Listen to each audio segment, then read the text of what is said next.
Disadari atau tidak, bisnis memiliki kaitan yang erat dengan hukum. Bisnis tidak hanya mengenai untung rugi, tetapi juga memiliki hak dan kewajiban yang berkaitan dengan hukum, terutama untuk bisnis yang berbentuk badan usaha. Mendirikan badan usaha merupakan kewajiban bagi para pelaku usaha jika ingin bisnisnya semakin berkembang. Pasalnya, bisnis yang sudah memiliki badan usaha memiliki kesempatan untuk mengikuti tender dan mendapatkan investor.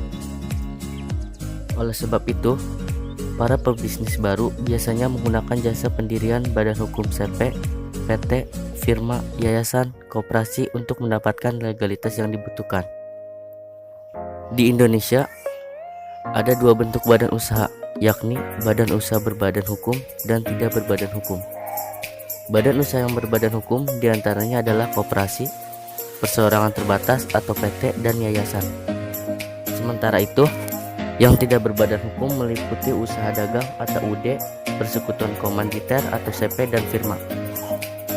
Kedua jenis badan usaha tersebut memiliki sejumlah perbedaan.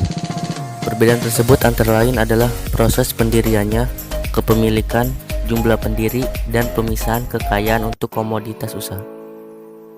Sahabat Legalitas Sultan, pada kesempatan kali ini kami akan membahas tentang perusahaan terbatas atau PT. PT merupakan badan hukum yang didirikan berdasarkan perjanjian dan menjalankan kegiatan usaha. Usaha tersebut dijalankan dengan modal tertentu yang terdiri dari saham. Pemegang saham memiliki tanggung jawab terbatas pada nominal saham yang dimilikinya. Saham adalah surat berharga yang menjadi bukti setoran modal untuk suatu PT. Modal dasar pendirian PT telah diatur dalam Undang-Undang Nomor 40 Tahun 2007. Berdasarkan undang-undang, modal untuk mendirikan PT minimal adalah 50 juta di mana 25% modal dasar harus disetorkan saat mendirikan perusahaan.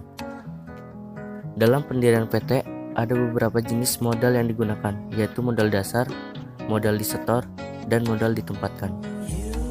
Modal dasar merupakan seluruh nilai nominal saham untuk awal pendirian perusahaan yang disebutkan dalam akta pendirian perusahaan. Modal disetor merupakan modal yang sudah disetorkan oleh para pemegang saham sebagai pembayaran saham dari modal yang ditempatkan. Modal ditempatkan merupakan jumlah saham yang telah disanggupi untuk disetorkan sebagai modal dasar. Selanjutnya, struktur organisasi PT.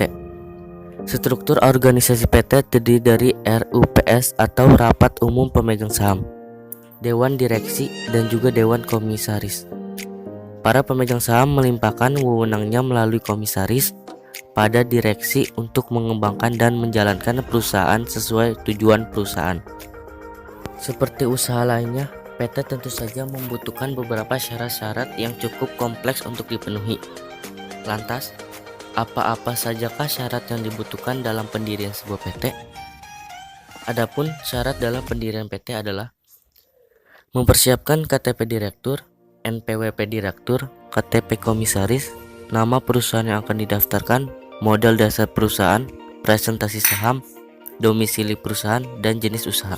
Jika informasi tersebut dirasa kurang jelas, Anda dapat konsultasikan kebutuhan legalitas usaha Anda kepada kami.